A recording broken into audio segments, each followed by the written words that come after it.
So you heard that hot rodding was dead.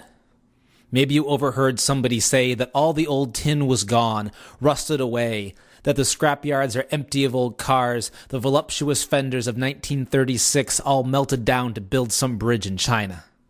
Or that all the Hemis, not the recent attempts you see in new car ads, but the real Hemis, had long ago been pulled out of the yards and blown up at the drag strip, that you just couldn't find muscle like that anymore. Maybe you didn't even know that drag racing still existed. Sure, you saw the carbon fiber delay box space machines doing battle on ESPN2, rolling billboards owned by corporations and driven by wind-up dolls repeating mantras of sponsor names. But you didn't think regular guys still drag raced, jamming great big motors into little tiny cars and pitting their reflexes against the timing tree, building engines strong enough to tear the cars apart, boil rear tires like banshees on spokes, jerk the front tires for the skies like it was their rapture on a Saturday night. You really thought hot rodding was dead. Something must have given you this idea.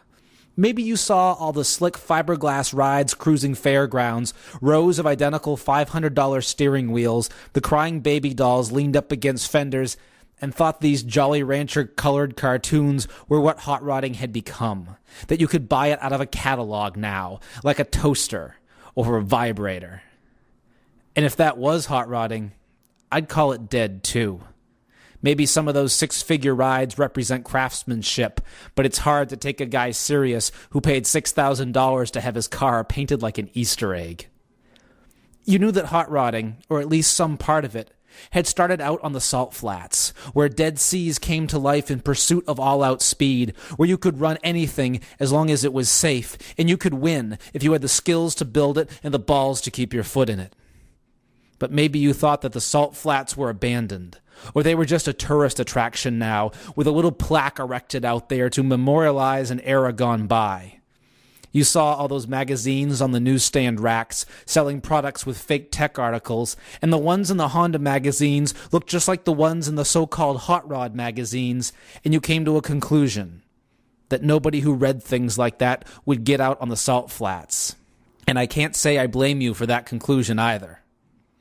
You saw something on the History Channel about the early days of NASCAR, the beach races with truly stock cars, the dirt ovals of the Midwest and South in grainy black and white, in which that kind of thing still happened. Wondered what it felt like to pick the dirt and bugs out of your teeth, clean the mud off the doors before you went on a date the next night.